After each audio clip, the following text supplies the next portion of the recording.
Force et houblon. De temps en temps, je ferai une mini FAQ comme ça pour répondre à une dizaine de questions ou de remarques que vous avez pu me faire ou me poser. D'ailleurs, si vous en avez d'autres pour les suivantes, n'hésitez pas à les balancer en commentaire. Allez, on est parti. Ouais, c'est bon, c'est la FAQ, on enchaîne. Où peut-on la trouver, cette veste? Elle est cool, hein, mais ça fait tellement longtemps que je l'ai achetée que je pense pas que tu puisses la trouver encore aujourd'hui. C'est quand même bizarre de ne pas parler du goût métallique qu'apporte la canette. Alors, dans bouteille versus canette, c'est vrai, j'ai pas abordé le sujet, mais parce que ça aurait alourdi la vidéo, et de toute façon, comme je le dis dès le début, une bière, ça se boit dans un verre. La canette, c'est quand même l'idéal pour préserver les arômes et la fraîcheur de ta bière.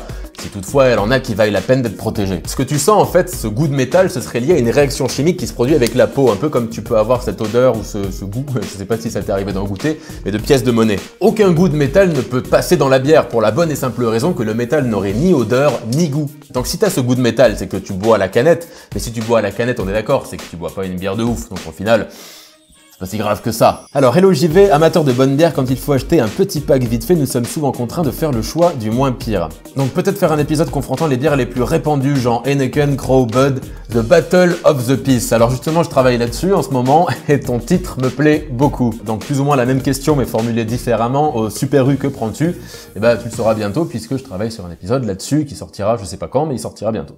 Alors comment est-ce que tu découvres de nouvelles bières? Où est-ce que tu les commandes? Eh ben des fois on m'en envoie gentiment, tout simplement, et puis sinon dans un bar qui a du craft ou sur le net. Généralement je regarde pas plus que l'étiquette, le style et la brasserie. C'est un peu comme si t'allais au cinéma et que tu regardais juste l'affiche, le genre et le réalisateur. Et puis si j'ai pas d'envie précise sur le moment, je préfère y aller les yeux fermés, quitte à faire une bonne ou une mauvaise surprise, mais sans forcément trouver ce à quoi j'étais censé m'attendre. Oui, les t-shirts. Donc vous avez été plusieurs à me demander si j'allais faire des t-shirts aux couleurs de la chaîne.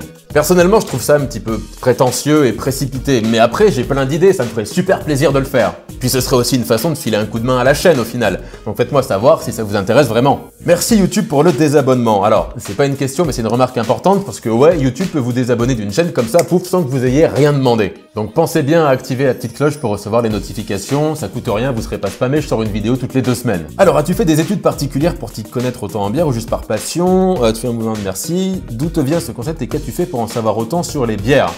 Je suis parti de rien du tout. Bah écoute, je pense que si tu veux progresser là-dedans, c'est un petit peu comme pour dans n'importe quelle discipline.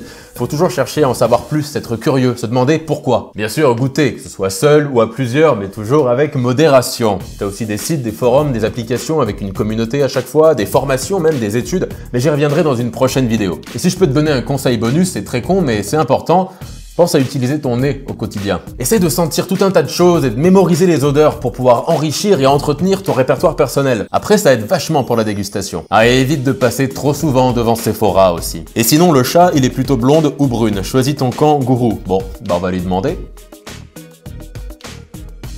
Tu m'as réveillé pour ça.